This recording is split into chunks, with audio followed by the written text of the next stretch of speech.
You might have heard of MITRE Attack for web applications, for industrial control systems, etc. There is also MITRE Attack framework for iOS. Below are the tactics and techniques representing the MITRE Attack matrices for mobile. This matrix covers techniques, TTPs they call them, techniques, tactics, and procedures involving device access and network-based effects that can be used by adversaries without device access, so they don't have to access the device physically. The matrix contains information only on iOS platform. So let's take some examples on the initial, execution, persistence. So I'll take one example of each and go through it. Let's start with a drive-by compromise under the initial access vector. So adversaries may gain access to a system through a user visiting a website over the normal course of browsing. So you're just browsing your Safari and you're just visiting a regular website. With this technique, the user's web browser is typically targeted for exploitation.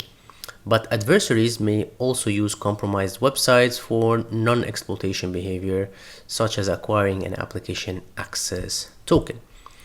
From the execution perspective, command and scripting interpreter, and where adversaries may abuse command and script interpreters to execute commands, scripts, or binaries on your mobile application or mobile device.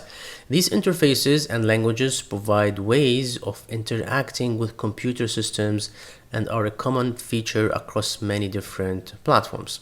Adversaries may abuse these technologies in various ways as a means of executing arbitrary commands. Persistence, we will discuss the compromisation of a client software binary.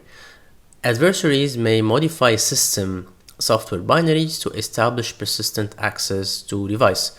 System software binaries are used by the underlying OS and users over the terminal emulators. Privilege exploitation is mainly about privilege escalation is mainly about exploitation for privilege escalation, where adversaries may exploit software vulnerabilities in order to elevate privileges. Exploitation of a software vulnerability occurs when an adversary takes advantage of a programming error in an application. Defense evasion, I'll talk about downloading new code at runtime, and where adversaries may download and execute dynamic code not included in the original application package after installation. This technique is used to evade static analysis checks and scans as well in official application stores.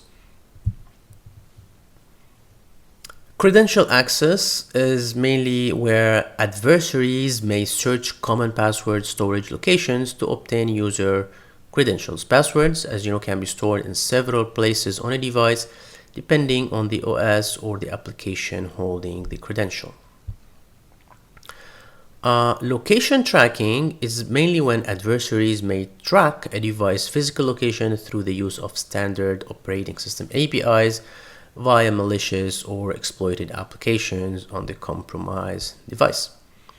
And the exploitation of remote services is where adversaries may exploit remote services of enterprise servers, just workstations and other resources, to gain unauthorized access to internal systems once inside of a network.